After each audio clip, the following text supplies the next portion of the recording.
You're listening to the LFG podcast. I'm Keenan Fry, the co-host. Amir is not here. He's chewing on his toenails, studying for a coding exam. And I wish Amir some luck while he's chewing on those toenails. Instead, though, I am joined in the studio by none other than Tony Thomas. Hey, nice to be here. Now, Tony, you have a lot going on right now, and we're going to jump through a bunch of hoops and cover a lot of ground. All right. But for starters, you're doing a big-ass fucking tour, and it's with Fallujah. Yes, that's with Fallujah, Persephone, and I'm going to screw up their name. I think it's Volvodynia. Volvodynia. Yeah. All right. Well, that's a new one I've never heard of. Yeah. That's actually pretty cool because for starters, Fallujah's an SF band. Yeah. There's a couple of names that come to mind when I think of like recent SF bands. Death Heaven's another one. Yeah. You guys aren't really an SF band. You're a San Jose band. That's just where I'm from. I would say as a band, we were kind of based all around the Bay Area. Initially, we started practicing in Oakland Music Complex. So we officially were Oakland band, but our current studio is located in San Jose. But everybody lives around, North, South Bay, East Bay. And you got a weird situation going on because you're living in Seattle. Yeah, 2 years ago, moved up to Seattle, mainly due to just the cost of living here in the Bay Area. And there's an industry up there for the type of work that I do, and just cheaper cost of living. You do biotech. Yeah, I do biotech. See, that's pretty fucking phenomenal. You do the art and the music, and you do all the creative stuff. You also help run the band, and then you also do the biotech. So you kind of are approaching it from all sides, all angles. And then, on top of all of this, you guys are actually really taking the next steps to up your game, do real tours, and really like put yourselves out there. You guys have accomplished a lot, and I got a lot of respect for that. I think one of the things that people are going to be interested in hearing about is how you balance all of that and how you got yourself there. Okay. But, we don't want to put the cart before the horse. So what I want to start with is tell me about how you just got into guitar and music and all that and your influences. How'd that all start for you, man? Sure. Yeah. I grew up, music was a big part of my upbringing. Both my parents were huge music fans. They had a pretty good variety on what they would listen to, the classical music, classic rock, and then even more modern stuff at the time, like Metallica even. I didn't actually start playing guitar till I was about 20 years old. And it was just more couple years after I had discovered more extreme metal music, so that kind of acted as a catalyst for inspiration to wanting to learn an instrument. Just hearing that type of music made me want to be more than just a fan of something. It's like I want to do that. What was the band that did that for you, that made you really want to make that jump? Probably Death with the album Individual Thought Patterns was like that. Or fucking Evil Chuck, dude. Or all right. Like, what was I into around that time? So this was 2004. Oh, fuck. All right. Evil Chuck, man. Yeah. So like that, Atheist, and then I was really I'm really into black metal, but like Mayhem, stuff like that. Yeah. All the Norwegian shit. All right. I was way into that around Fuck that time. yeah, man. Fuck yeah.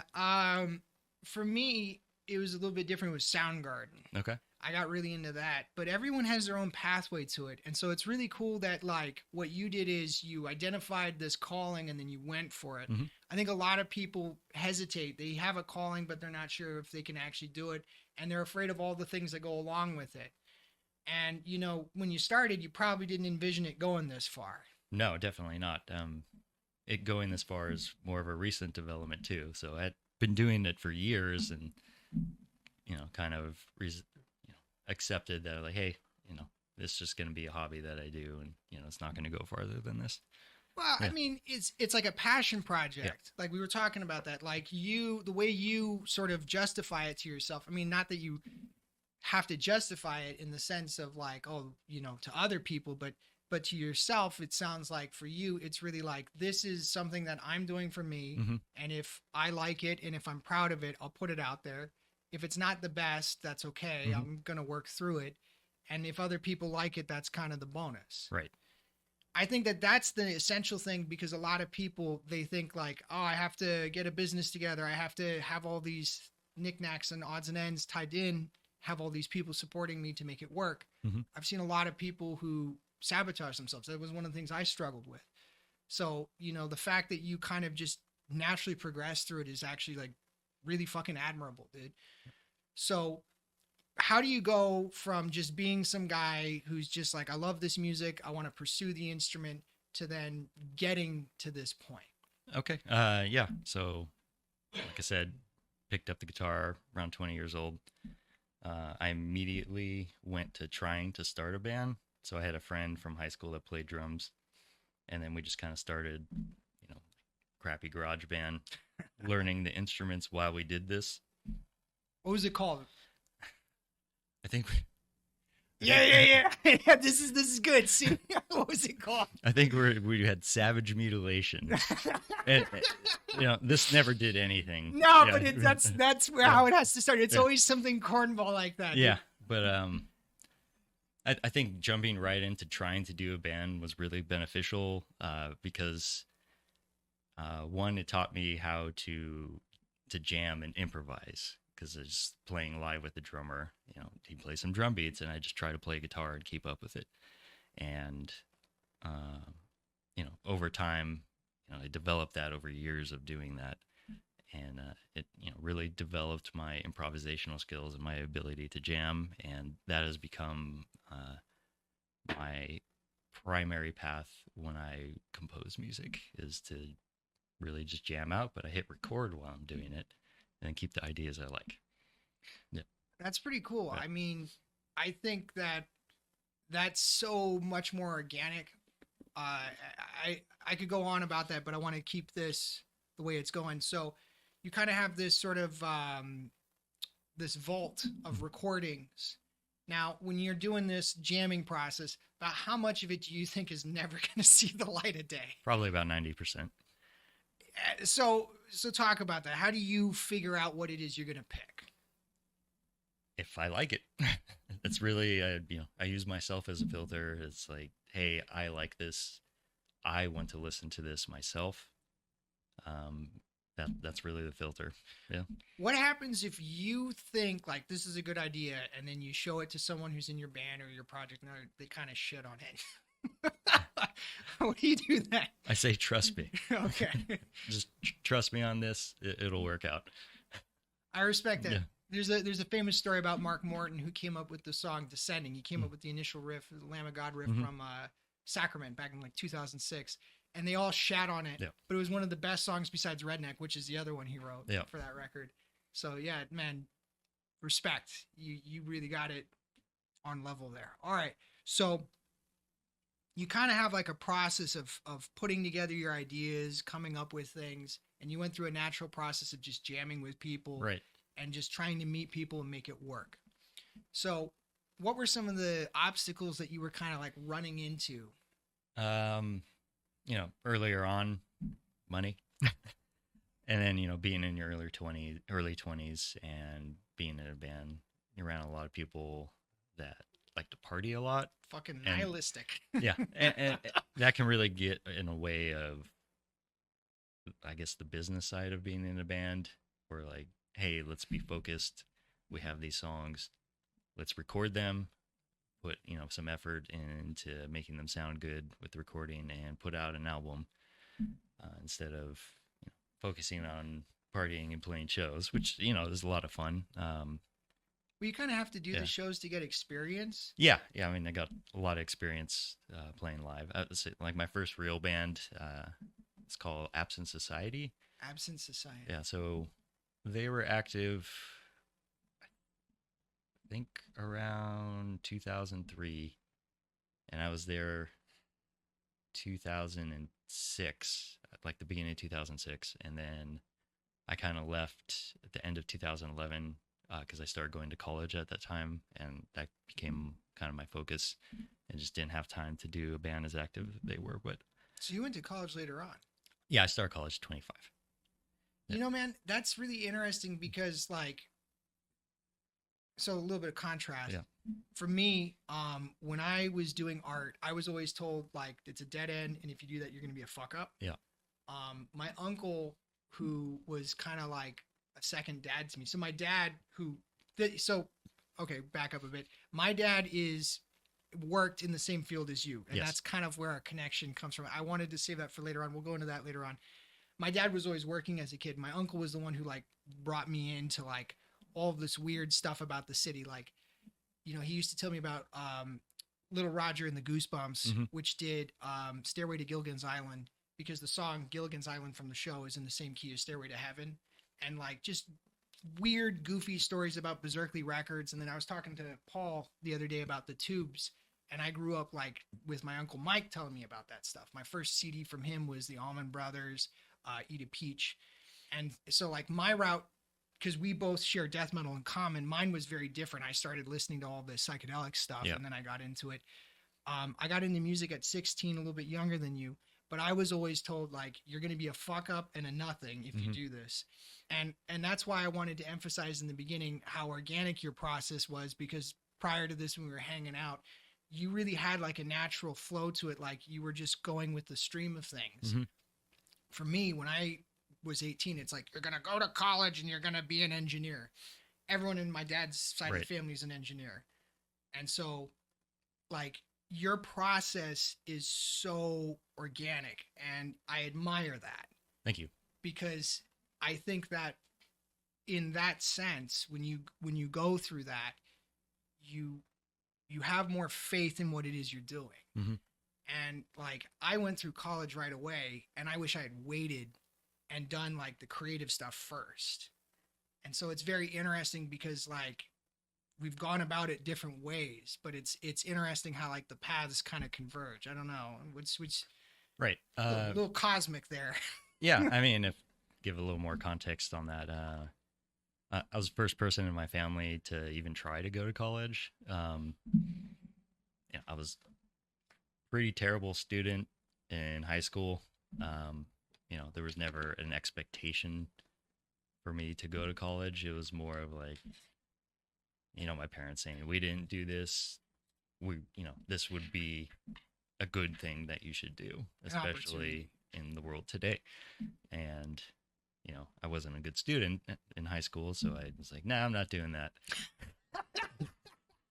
And yeah, you know, and then I, you know, did the music and worked crappy jobs, and then it just kind of became like, I'm tired of working these crappy jobs. I need to move up. And let me try something else. And then, you know, I'm going to try to go to school, but I'm going to do it, one, with the discipline I learned from playing music, of practicing an instrument to get better at it. And I just kind of applied that same mindset to going to school, where it wasn't really like, I'm here to compete or I'm here to, you know, do really well. It's just, I'm going to just do everything, because I know with the instrument, if I just put the effort, I see a result.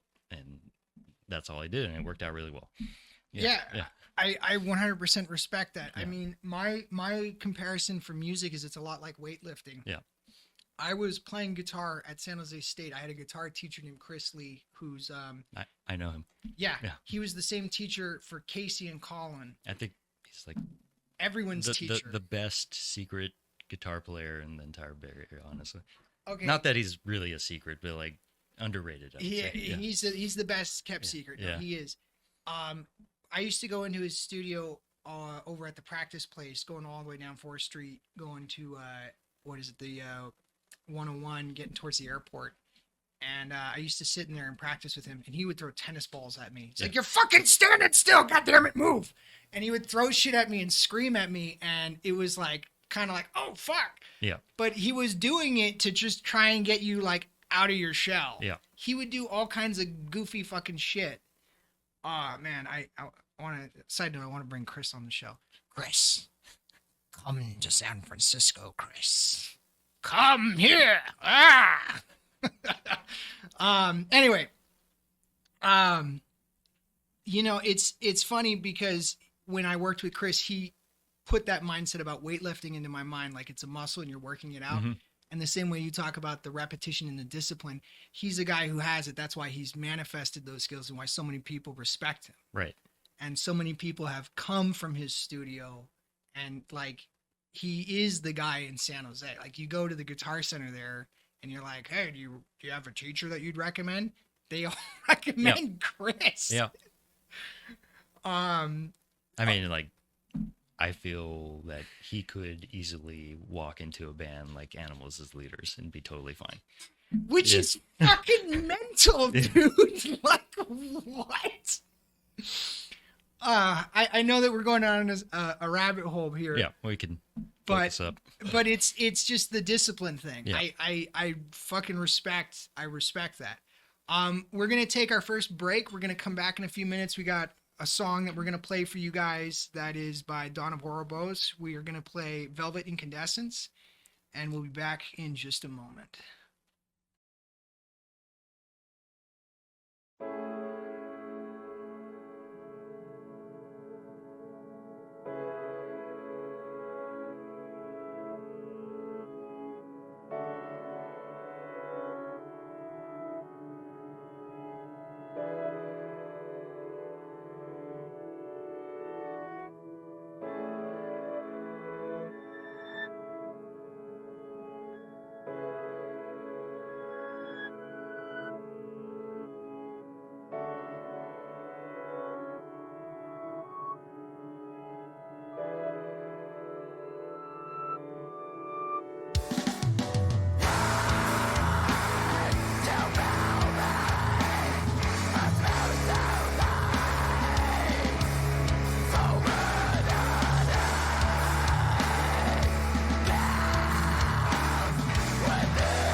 You're listening to LFG Podcast. And that song we just listened to was Velvet Moon, not Velvet Incandescence. Velvet Incandescence is the record by Dawn of Ouroboros. And we are here with the Tony Thomas. Yes, we are. All right, Tony. Sure. So that was a lot of fun. Like we have a lot of common background from the San Jose scene, and that's really fucking cool.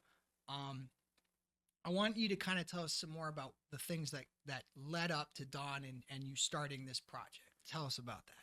Yeah. So, I took a few years off of playing in bands when, the last few years of college kind of like really picked up. I was working in a research laboratory. And then I did make an attempt at a PhD at UC San Diego. And so I was like really academic focused at the time and, wasn't playing in bands. And that was around 2013, 2014. And went to the PhD, absolutely hated it. Decided, I don't want to do this. Left it, tried to get into biotech, started working biotech around the end of 2015. Tried starting up bands again. And, I was still down in San Diego. And then, as it is with the biotech industry, there's layoffs all the time. So I was laid off. And then I was kind of like, screw being down here. I'm going back to the Bay Area. And, it had been a while since I played in any bands. So looked for a band on Craigslist. Found something, joined a band. And then Craigslist. Yeah, That's a little sketchy, dude. I mean, like, that's kind of the way, like, when you like have been out of the scene for a while or just getting started, that's where you find bands to join. But or murderers. that as well, but that's not something I ever encountered. So played in this band. Music was all right. It's kind of a mess on the way that it was run. Then I met Chelsea, the vocalist, and Dawn of Ouroboros in this band. That band kind of fell apart. And then, I'm just going to write my own songs. So Dawn was just like, I don't want to call it a solo project, but it was just something that was just kind of my idea. And I was like, I'm just going to write music, not think about it. It's just kind of going to be an amalgamation of all my influences, and I'm not going to have a goal on what I want it to sound like.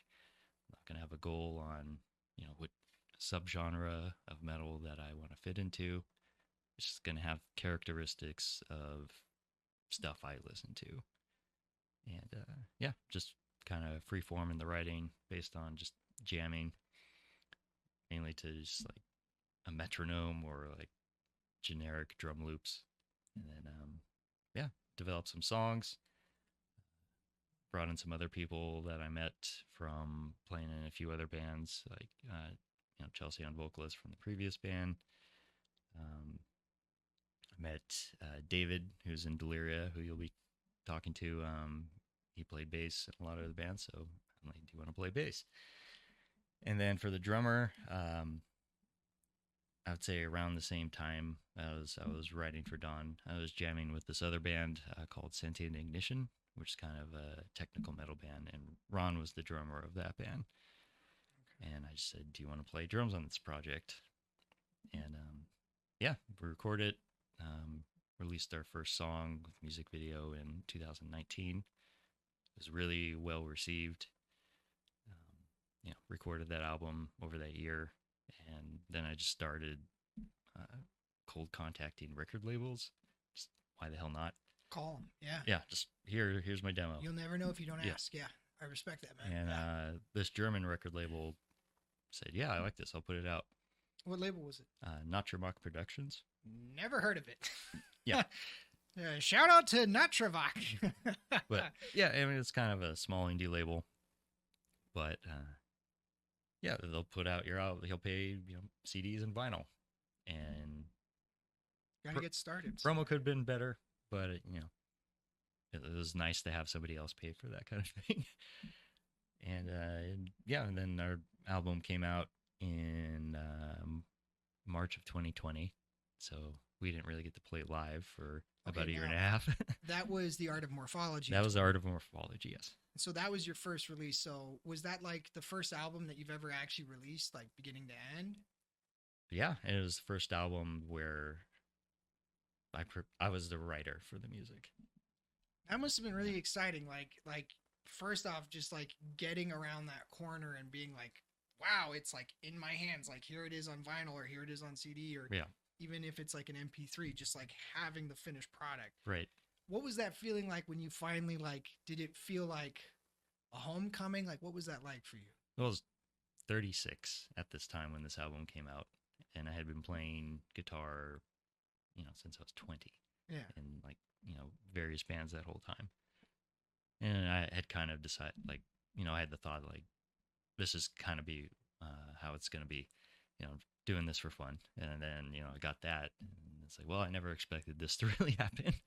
Yeah. So it was a really good feeling. And then I guess I'm pretty good at the business side of doing a band. Really, I just feel it's knowing how to write a proper email. I think it's a combination of knowing how to write a proper email, showing up, and just like following through. Yeah. It's really basic stuff like that. But so continue on. So now we're going from the Art of Morphology. Thank you. Yeah. That to Velvet Incandescence. Yeah. So like I said, our album came out in 2020.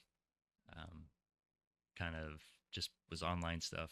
The album sold pretty decently for being an indie release. And then in September 2021, there's this band Vintersea from Oregon, and they wanted to do a tour for an album they had put out recently, and they asked us to come along. You said Vintersea. Vintersea, yeah. Never heard of them. Okay. And they're pretty cool? Yeah, they're really cool people. What kind of music? I would say they're similar to what we do. All right. No, that's cool, because once people see this and they see what you're doing, like, fucking name drop as many people as you can, man. Yeah, I mean, and they do have a completely different way of doing things, and their sound is very different. But they do a variety in their songwriting. A lot of albums you'll come into, and it's this album has this mood.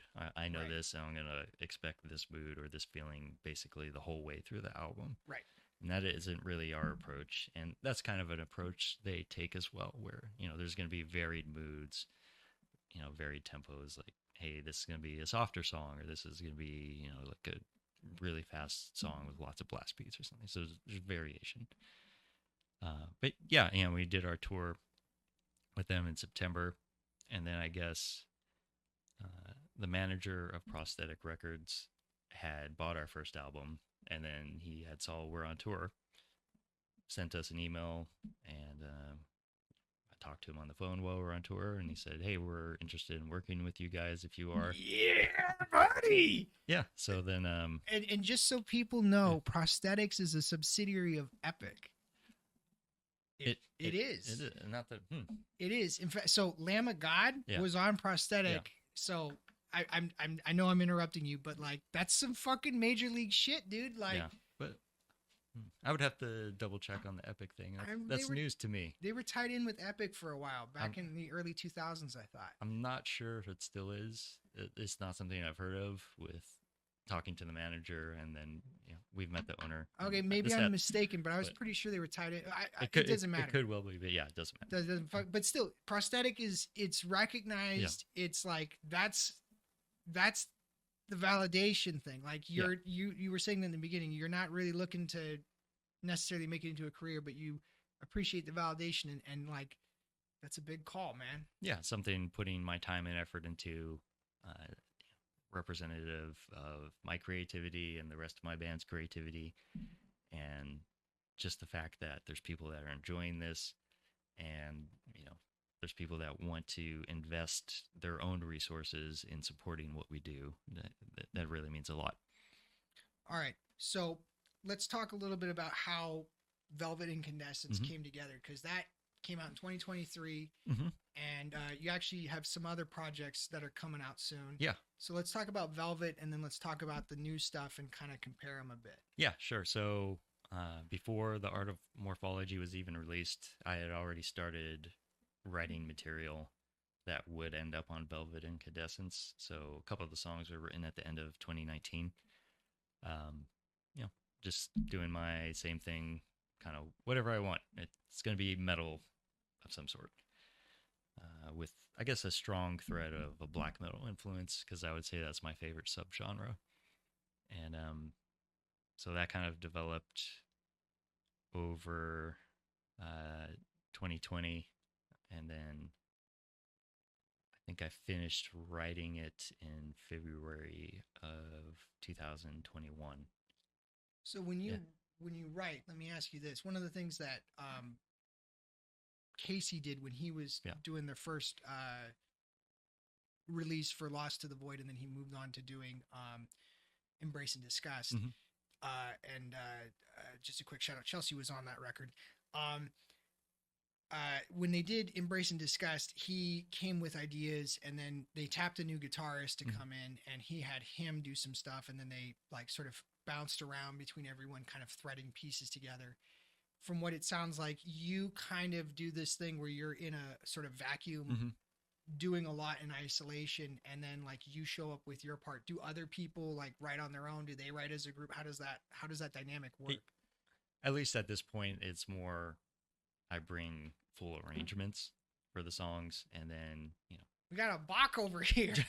Chelsea will add all her vocals, and David would do his bass. So they're completely doing their own individual parts. And then with the drums, you know, I have like, here's some generic crap for the vibe that I'm looking for, and then our drummer would do his own interpretation of that or make changes. And that's really hard to do, because if everyone's doing their own thing, it kind of has to be based on how well you know each other, because you're all kind of doing it, and then you kind of mash it together.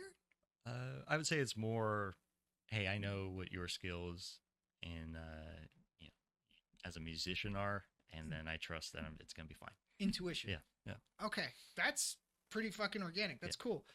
So you did that, and Velvet Incandescence 2023, and now you got something new. Yeah. You know, what will be our third album has already been written and recorded, and it's currently in the final stages of, you know, making an album. And I won't really say much more on that. Okay. Yep. Keeping it as a little secret. All right. Yep. Maybe we can have you come back later on when you're ready to drop some more.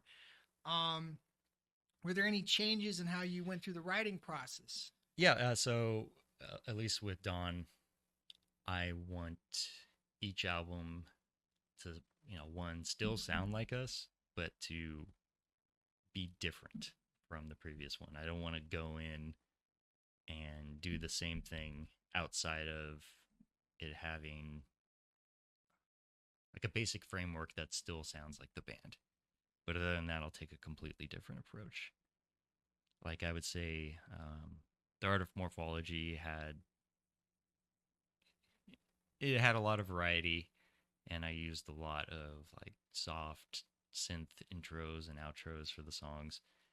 And then with Velvet Incandescence, I wanted, you know, things to be much more emotional in what we're doing, and more textured with the type of synthesizers that we were adding to it. I guess it was a really colorful album, at least in the way that I interpret music in a visual sense. And with the new one, or the one we're currently finalizing, my approach was to... We're going to call the new album Bob. The new album Bob. It's like, okay, the stuff I'm writing right now has a lot more aggressive feel to it. And then I haven't really experimented with doing more uncommon time signatures that are used in metal music. So there's a lot of odd time signatures, but the way that I wanted to approach it is not how... How are you doing the time signatures? Are you doing them over 4 or under 4? The Meshuggah thing is the under 4. Like I do a lot of 5 and 7 and stuff like that. So you're going over 4? Over 4, yeah. Okay. But, you know, I feel like a lot of bands, when they use odd time signatures in metal music, it's more like we're cutting between multiple different time signatures. And then the thing about that also is that, like, when you do that, a lot of the times they can't really, like, stop on a dime and change. Yeah. So they fucking stitch it together and, like, slide shit around in fucking Pro Tools. But, you know, that's totally fine. But the way I wanted to do it and the way I believe we did accomplish was I'm going to do this song and it's just in 5. And all the way through. It's all the way through. And to a listener, unless they're like focusing and counting, they're not going to notice. They're not going to notice. No, because once you do 4 cycles of 5, exactly. So you kind of almost are doing the Meshuggah thing in your own way. Yeah, that's cool. I mean, but see, like, it's not gent. I feel like as much as I love the influence that Meshuggah has produced, I feel like a lot of people maybe lean too much on that. I think anything, if you lean too much on it, it can be a problem. Yeah. I mean, I could see that. It's kind of been the dominant metal-esque genre for like 15 years. Yeah, in 2008. Yeah, since Obscene dropped. Yeah. No, but that's not a bad thing. I mean, those guys really fucking knocked down some walls. Yeah. All right. Well, so what's on the horizon for this? Is there like a whole package that you're putting together? Are you doing like more merch? Are you doing like a bigger production release? Like, how is this going about? I think this time we're doing a bigger production. So yeah, a lot more money invested into, you know, mixing the album and getting, I guess, the sound that has been in my head for like just a really grandiose, dense wall of sound, but still has lots of clarity to it. Yeah. So what about artwork? Like, are you working with anybody in particular that you're excited about? Not really an artist that is super well known. Can't tell us about the album cover yet. Yeah, I mean, we worked with an artist that has done one of our t-shirt designs, and he plays bass in the Canadian band Unrequited. Do you know what's? I can't remember his name offhand, so we will edit that in post. You will be accredited. But I mean, he does digital art, and I kind of feel with our sound having a lot of variety and not traditional metal characteristics, it's easier to get artwork that fits what we do using digital art versus like traditional hand painted stuff, like, you know, like some hellscape or something, which is awesome, but it just doesn't work with what we sound like. Yeah. You don't like the fucking Slayer artwork and the, you know. I mean, I do. It's not my. No, I get it. Just doesn't work with this. Yeah. All right. No, that was one of the things Chuck Schuldiner used to talk about on the Death record, Human. He was like, yeah, you know, we did the whole thing about demons coming out of the ground and eating nuns. That was whole like leprosy era. Yeah.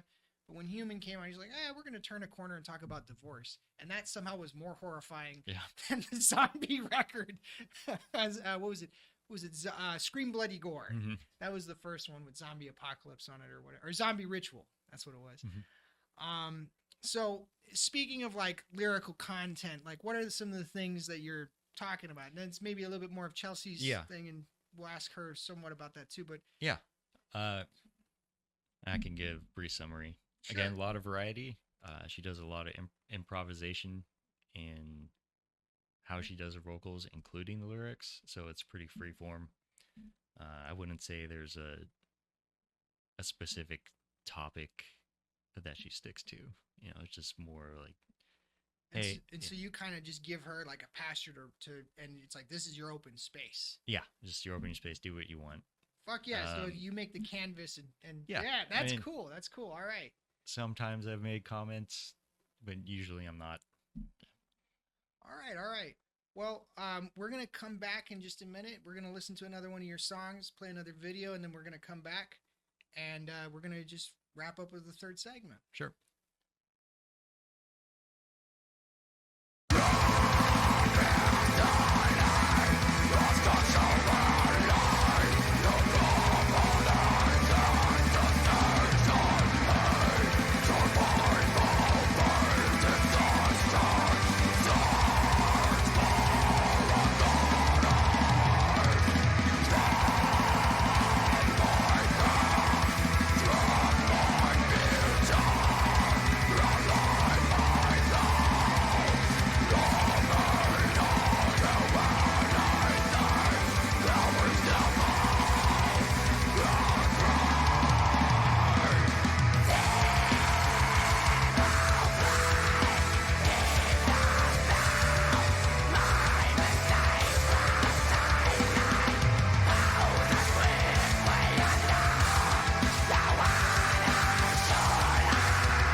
go again God because damn. that was perfect. You want me to do the same thing again? Yeah, Okay. sure. Okay. Let's fucking go! And we just listened to Rise from Dissolution, also off of Velvet Incandescence by Dawn of Ouroboros. All right. And that was Chelsea Murphy bringing us back from the break. So, speaking of Chelsea Murphy, she's now joining us at the conversation table. We got Tony and we got Chelsea. And when we left off in the last segment, we were talking about the writing process. Tony told us a little bit about how he sets up the canvas and then he kind of hands it off to Chelsea. So, Chelsea, why don't you introduce yourself and tell us a little bit about your writing process? Yeah. Hi. I have been working with Tony since 2016. Is that right? 17. 17? Okay. And I think we work really well together. We've created a plethora of albums together. And, how it works, as Tony mentioned, that he does create like the big canvas of like the songs and everything. From there, we need to, get drums in and we need to get bass in and everything. Typically, I like to be the anchor, but I ended up on this last album we just wrote, being the person that kind of did the secondary piece of it. I also added in some more synth work here and there on this upcoming album, and a lot of my vocals are just improvised in studio, which seems to be what I've just grown to do more and more of in recent years. I just really enjoy improv over spending hours and hours just meticulously writing. So you kind of respond to so it really is a canvas that he provides because you're responding to it in real time. I mean, Exactly. That's very organic. Mm-hmm. And so you prefer that. That's actually really cool. So it kind of gives it like a dynamic of push and pull because you're like kind of building the pocket watch and you're kind of putting like the fleur-de-lis embossing on the outside of the watch. Yeah. And this upcoming album in particular, I did probably the biggest piece of like vocal canvassing in terms of I did a ton of harmonies and just layering and different vocal styles. So I'm really excited to put that out. I think it's probably my best work so far. Yeah, the introduction to Velvet Incandescence, there's like a whole like vocal melody coming in. And it's very soft and lush, very vibrant. And then you go into the screams and it's like, it's very surprising. And like in a good way because like the contrast reminds me a lot of like the stuff that Michael Ackerford would do on Opeth. I mean, that's kind of like he's the one who really made that template, but it's still like that loud, quiet dynamic. And it really breathes life into the work. And so that's something you just kind of organically do that. Yeah, more or less. Before joining forces with Tony on this band, I hadn't done any clean singing really, at least on record. And so it's been... So you started screaming first? I did start screaming first, yeah. So was that like how you learned?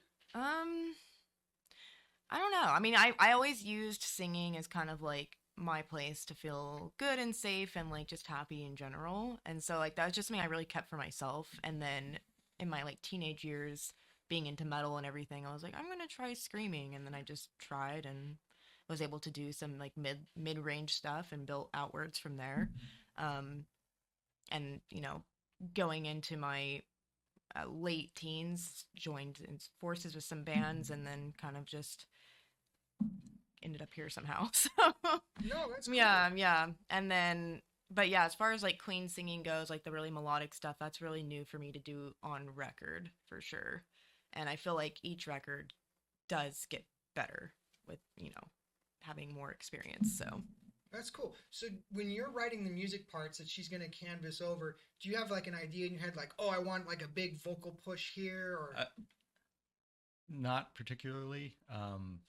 One thing we started doing with Velvet and Incandescence is I would write vocal choir parts, and with the newer stuff, I wanted those to be an actual voice. So she'll take the vocal choir parts that I wrote and redo them with her voice instead of using the synthesizer. So the vocal choir parts, are you doing that in like MIDI or like you're programming it in? Programming it in MIDI. Wow. Okay. And then she just replicates it with her voice. That's impressive. Yeah. So it's kind of, some of it's built into what you're doing. So there's a lot like really like a lot going into crafting it. It's like a pocket watch. There's all these little levers and gears spinning inside. Mhm. I mean, there's a lot of forethought to that because your writing process for your stuff is very organic. And then when you start kind of seeing how the other parts will fit together, that's when you start dialing it in. Mhm. And then she takes that and builds organically off of that. And there's a lot of give and take there. I mean, like you can't force something like that. You have to have a good working relationship with people to make that happen. Mhm. Well, I appreciate you stepping in for this segment. We're going to take a brief moment because we're going to start the secret segment. Secret segment is called Fucked Up Flashcards. Okay. We're going to come back in just a moment. LFG!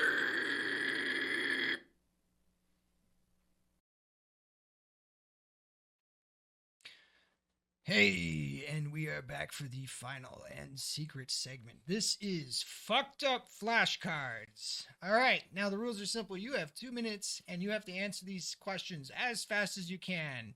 And it's going to be kind of like a popcorn sort of fucking Jeopardy round, and this Great. is going to be fucked up. This is going to be super duper fucked up. Oh boy. All right, so we have the clock, and we are ready to go. Are you guys fucking ready? Yeah, let's do this. All right. Start the clock. All right. Aishin or Nurgle?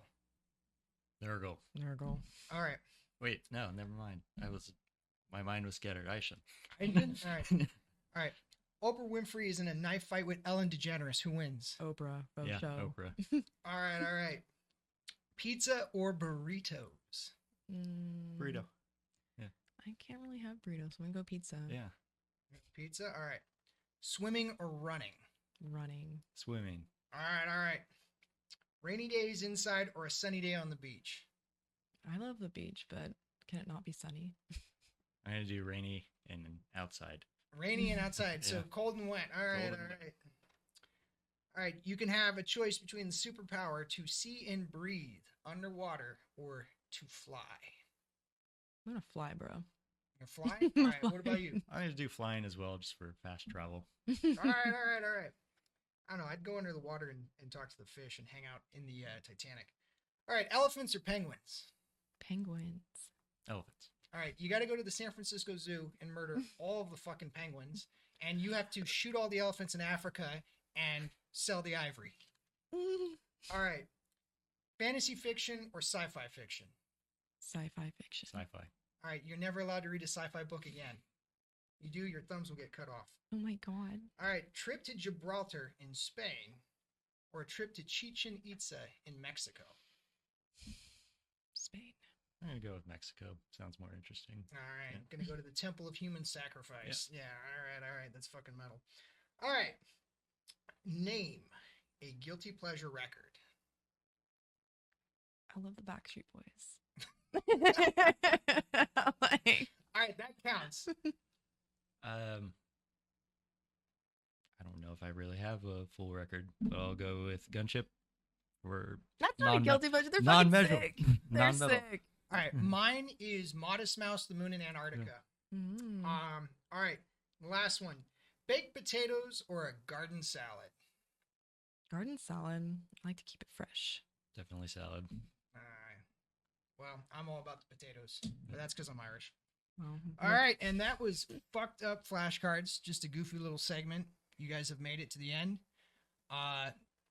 Thank you guys, Chelsea, Tony. Yep. This was great. Thank you.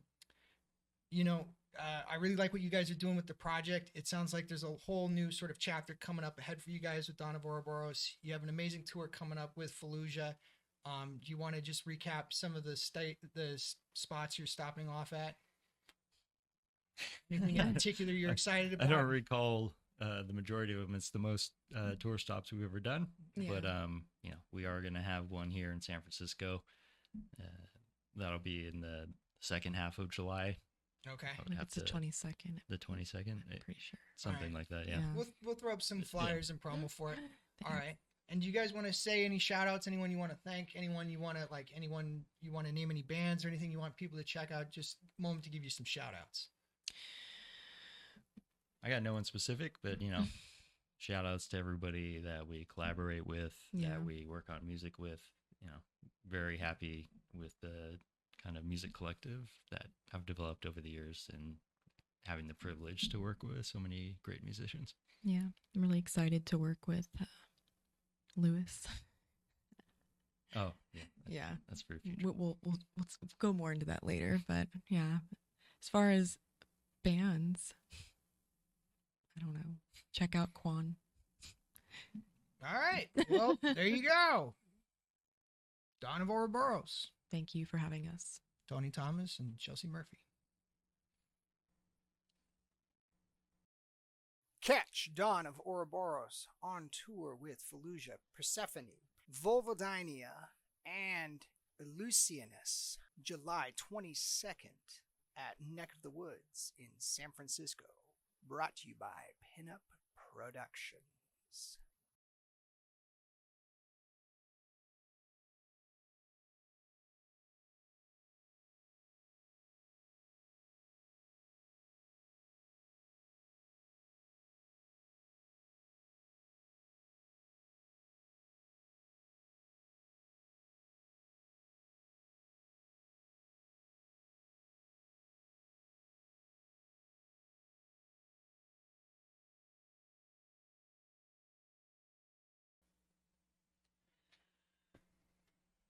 Okay, first off, I'm gonna say like you're listening to, and then I'm gonna do the thing. Just again, let's go. You're listening to LFG Podcast.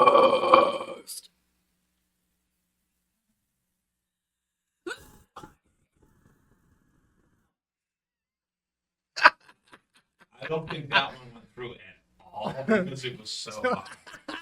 Let me take off the noise reduction. Wow. Because when you did it, you bottomed out. Try it again. Okay.